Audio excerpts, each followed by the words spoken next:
be lifted out of poverty in the future? But first of all, let me address your question relating to the Maoist insurgency. The Maoists are an out-and-out terror group. They are waging war on the Indian state. They are guerrilla organizations. This insurgency covers certain states on the eastern side of India. Parts of Bengal, Orissa, Andhra, parts of Bihar, Jharkhand, and Chhattisgarh. The worrisome issue is, where do they get the arms from? We have reasons to be extremely concerned that the weaponry is coming from outside our shores, outside our borders. It's coming from countries which want to destabilize us.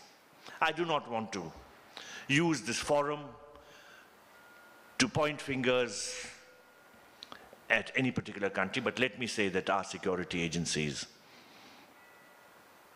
have reason to believe that they are coming from countries in our neighborhood. We live in a very volatile neighborhood. We live in a neighborhood which is very problematic. We live in a neighborhood where we are envied. And therefore, some of our neighbors feel that if they can't compete with us, they may as well bring us down. Of course, the insurgency has some local support. There are some issues which need to be sorted out, but in a democratic society, issues don't have to be sorted out by resorting to arms. They are resorted out through dialogue. The solution lies not through the bullet, but through the ballot. India has voted regularly at its elections. Elections are held, as I said a little while ago, from the grassroots level to the national level. And we have been trying to engage the Maoists in a dialogue and to convince them that there is no problem which doesn't have a peaceful solution, that the solution to their problems lies within the constitutional system of India and not outside it. Of course, not much heed has been paid to the Council of the Government of India by the Maoist groups. And I'm afraid the issue has become more escalated in recent months. There have been a number of attacks on Indian paramilitary forces by the Maoists. And I think the government has said enough is enough. And appropriate measures will be taken to counter the insurgency. We cannot let the democratic framework of India, which functions in a constitutional manner, we cannot let this system be derailed by people who resort to weapons,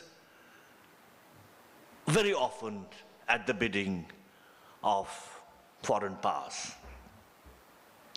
Your other questions are related to the economy. I think you wanted to know the direction in which the economy would be growing? Yes, particularly, what additional measures is the government of India thinking about doing to sustain and even increase the economic growth in order to, among other things, further alleviate poverty in India? Government has been very concerned about the fact that a very large number of people have remained outside the economic development process. There is a middle class of over 300 million people. There is, of course, a very large section of society which remains outside this level of growth, which has not really been able to take advantage of India's very, very stupendous economic growth.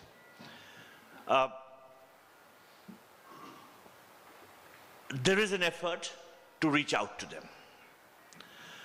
There is an effort to raise the poverty line. In other words, to bring the poverty line higher so that government assistance is made available to a larger number of people. Of course, the growth of the economy is itself generating employment. Employment ensures the raising of standards of living. But at the same time, government is not leaving it to private employers. Government is trying to see that economic assistance and assistance in other areas such as education and health and so on and so forth reaches more vulnerable sections in society. It's a very daunting task because the numbers are so large. Most of India lives in the rural areas. A predominant number of our workforce is in the agricultural sector. Therefore, the challenges really are in the rural areas, and I think the younger generation of Indian leaders, particularly Mr. Rahul Gandhi, whom you must have heard about, who is the son of former Prime Minister Mr. Rajiv Gandhi and the son of Mrs. Sonia Gandhi, he has been particularly focusing the energies of younger leaders towards addressing the problem in rural areas. You have to go and live in the rural areas and work there with the people and make them part of the whole process.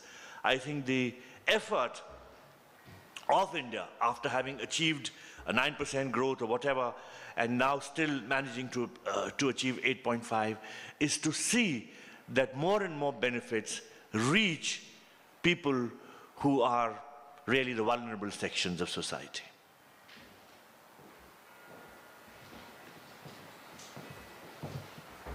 My name is Douglas Southgate from Ohio State University, and I'd like to follow your remarks about the rural economy by citing an article in The Economist from late last year which addressed water issues in India.